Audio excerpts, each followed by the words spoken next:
I have unboxed my brand new iPad 3 if you want to call it that, and we're going to go through the setup process. And to do that, all I have to do is turn it on to begin with. You'll notice no matter just about any language I speak, it's going to try and tell me to slide this button over. Just went to sleep on me, there we go. Slide this over to get started. And once it does that, more fun languages, and obviously if you are working on a different language you can pick from this. However, I'm going to stick with English because that's what I know. And then I hit the blue button at the top, which brings me to my next set of questions, which is, yes, part of the United States English, not part of the London English or the British English. There we go. Next. And enable location services or disable location services.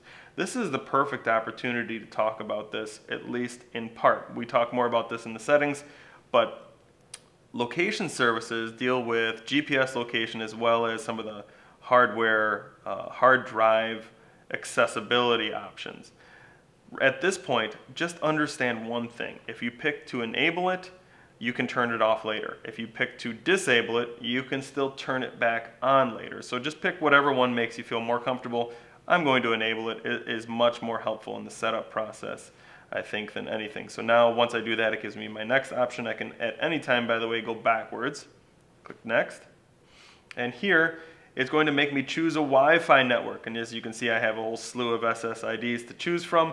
And I'm going to jump onto one that requires a password here, so I'll click on that, and it's going to ask me for my password. If you don't mind, I'm going to jump away for a second and type in my secret, super secret password. Are we back in good shape here? Hit join, and it should run through the cycle and make sure that it latches onto that access point. If you're at home, it's going to jump onto your router here. There we go, check mark, all good. Blue next button, click it. There we go. Set up this new iPad or restore from iCloud backup. That's if you have your iPad 2 and you create a backup instance out of it, or iPad 1 or anything. Even if you had a different new iPad for whatever reason, you could back it up and then you can restore it from here. So all of your old apps that you had installed before migrate their way over and you're all set up. But in this case, I'm going to just say, you know what? I want to set up this iPad as a brand new, run-of-the-mill, start from scratch iPad. I hit next, and this is going to ask me to sign up with my Apple ID or create a brand new ID. You have to have an Apple ID. That's the only way that you can download apps, and it's the only way that you can get service and a whole bunch of other things. So you just buckle under at this point and go ahead and create that Apple ID if you don't already have it. I'm going to click sign in with my Apple ID, and again, I'm going to sneak away from you for a second. I'm going to add in my Apple ID up here and my ultra secret password at the top. Provided I have punched in all of my information correctly, I can hit the next button.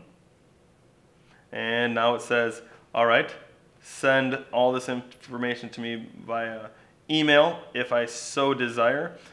These are just the terms and conditions, or I can sit here and read them and then accept them when I'm done. If I don't agree, obviously hit disagree. I'm going to just agree to them. I don't need them emailed to me as far as I'm concerned. And now it just says, are you sure that you agree? Absolutely. Read that part because it says it may take a few minutes, and it may actually take a few minutes to set up your new iPad. All right, now we jump on to the iCloud. iCloud is a way to, as the little cute animations would indicate here, to sync up all your little gadgetry, whether it's your laptop, your iPad, and your iPhone, or your Android phone, or whatnot. Actually, it won't sync up with your Android phone, just iPhone. You can sync up everything wirelessly to one single location, so that if you had to take a photo with your iPhone, it will automatically sync up and be on your iPad and your laptop the next time you use them. It goes through the internet and syncs up in the background. You can choose to use this. You get 5 gigabytes for free, or you can just bypass this at this point and choose to sign up with iCloud later. I'm actually going to skip the iCloud portion at this point just because it does take a little bit of time to set up. But if you want to set it up, you just use your Apple ID, set up your user account, just takes about a minute, and you can set it up and be ready to go. Once I click next, I have my dictation options here, which is actually kind of a new option.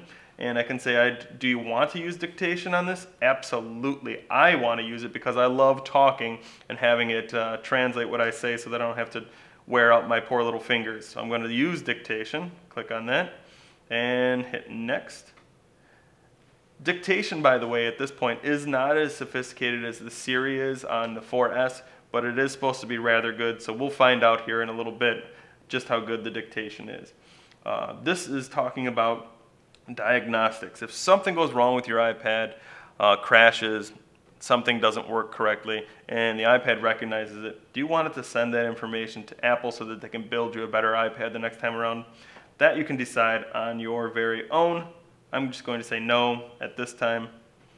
And when I'm all done, I want to register with Apple so that I get the best service possible, so that if I have a problem with this, when I call in, they say, yes, indeed, I certainly can help you because you are registered. But if you don't want to register, just flick this to off and hit next. Otherwise, I'm going to leave it on and go to the next button. When I'm all done, checklist fulfilled, thank you. Start using my iPad, and voila, there I am at my wonderful looking, shiny, brand new, retina displayed iPad home screen. And I can swipe back and forth once I have all my icons put on here. But that is the basics, and that is how painless setting up your brand new iPad can be.